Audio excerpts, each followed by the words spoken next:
Coming to paperback and e-readers this April, Isis, Revenge of the Cyber Goddess. The goddess next door must take on the threat of a deadly digital diva driven to destroy the world in this action-packed all-new Isis series adventure. Get Isis, Revenge of the Cyber Goddess in paperback and e-readers this April.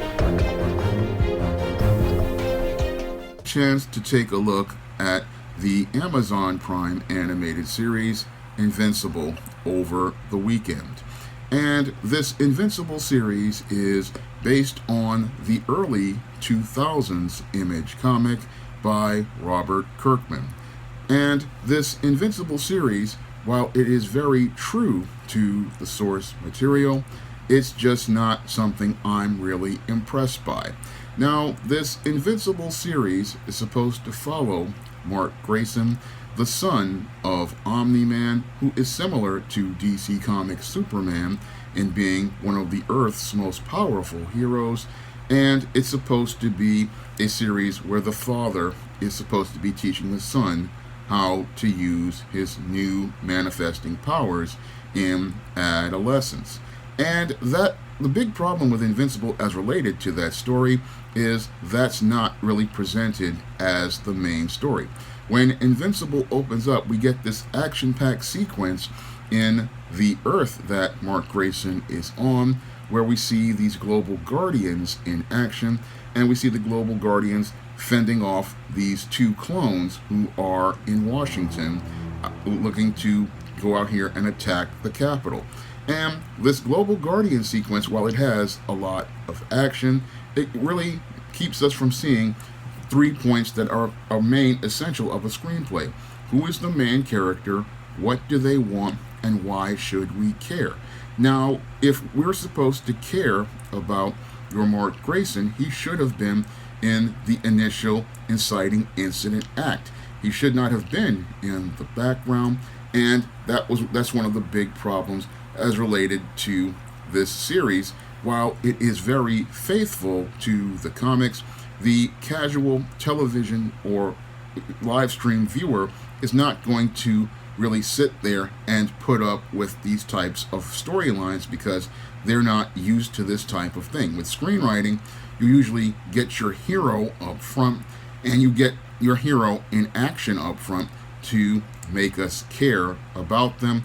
And this whole series, it just starts off on a bad foot as related to storytelling, and it also starts off on a really bad foot as related to other aspects. Yes, it is again very true to the comics, but the big problem is that this series has a lot of really serious technical issues, and while the voice acting is absolutely fantastic, it cannot really overcome the animation, which is really flat and really uninspired, and it really cannot overcome the really, as I see it, two-dimensional writing, where we have a series of storylines that I have seen done far better in other forms of media. So when I look at the Invincible storyline, it only has one thing going for it, and that is the blood and guts gimmick.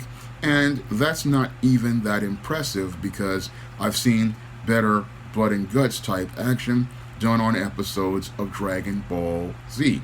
And when it comes down to the father-son story, Jonathan Kent is a far more compelling character, especially young Jonathan Kent, who was a part of the Super Sons.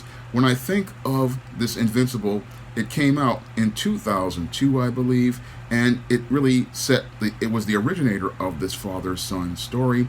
But over the last 2 or 3 years, we've had Jonathan Kent come along, and Jonathan Kent has practically stolen all of the thunder that Invincible had, because Jonathan Kent has a really solid relationship with his father, and he also has that great connection with Damian Wayne, and he's a far better, far richer, better developed character than anything I saw on screen with Mark Grayson in those couple of episodes. So when I look at this whole Invincible series, I've seen a lot of this stuff done better in other places. The whole Global Guardians fight was done better on Justice League episodes from Paul Dini and Bruce Timm.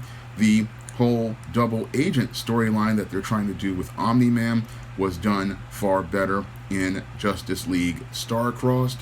And this whole Mark Grayson storyline was done far better in the newer issues of Super Sons. So there's a lot here that they put in this series as related to staying true to the Invincible storyline, but the Invincible storyline has become vulnerable because when trying to adapt this material, there's not really much there in terms of substance. Yes, the blood, guts, and gore are very flashy as related to the Invincible character and his gimmick, which is his world is filled with all of these ultra-violent, bloody, gory scenes, but they really don't have that heart or that energy, and as related to spirit, that makes them resonate with the viewer the way that Hawkgirl's betrayal in Starcross resonated with the viewers, and it doesn't really have that love that Jonathan Kent has with his father that resonates in Super Sons. And we really don't have a storyline here that really makes you care that much about many of the characters, because many of these characters feel flat in comparison to far more interesting characters like Kal-El and his son, or like your Hawkgirl in Justice League, or many other Marvel and DC characters that a lot of these characters are inspired by. You just don't have that whole heart that these other characters have. I mean, when I look at Invincible, it's not really a series that is that invulnerable. It's really flat. It's really two-dimensional, and the storytelling just isn't there. That's just what I saw on screen with this show, and I really, again, was not impressed with this show, because while it's introducing us to one of these very popular cult characters from Image Comics, all I'm seeing are a lot of technical and structural flaws as related to his story on screen, and I'm also seeing that outside of the blood and guts gimmick that he has, there's not really much there to make you care about Robert Grayson, and he just isn't that interesting of a character. And his book, really, if I had to read it, it wouldn't be that interesting, because outside of all of the death, blood, and gore, there's not much life to Invincible. There's not much heart to Invincible. There's not much soul to Invincible. And this series, again, it feels extremely vulnerable. And it's vulnerable because we don't have anybody in this series that we can connect with. We don't have anybody in this series we can care about. And we don't have anybody in this series with any sort of personality or voice. Everybody just feels like they were carbon copied or cut and pasted from other comics and put into this one.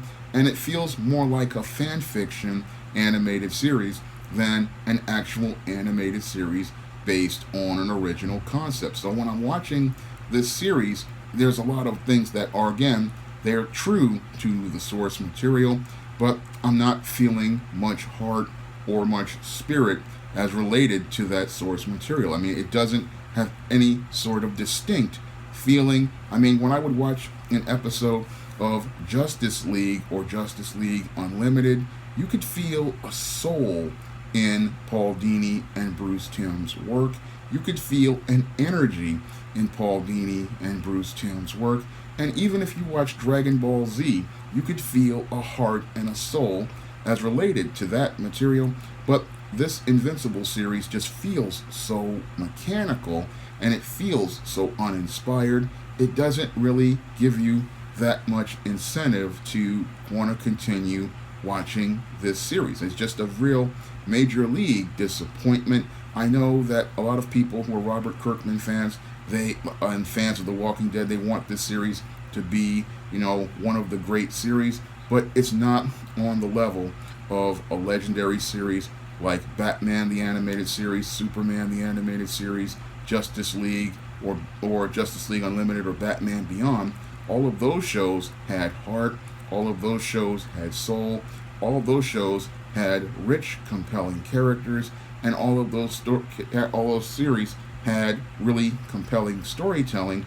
And when I look at this series in comparison to those series, it just feels so by the numbers, so formulaic, and so generic that unless you're a big fan of this Invincible character, you have no real reason to care about this series. I mean, when I think about the whole premise, again, of this Mark Grayson, I've seen it done better on Super Sons, which came out in the late 2000s, 10s, and I think about a series in the 1990s called Invasion America, which also did the angle of the son who comes from an alien. And even as terrible as that Invasion America series from the WB was, it still was better than Invincible, and that's saying a lot about how bad this series is, because Invasion America was pretty terrible back in the 90s, but this series is just even worse than that,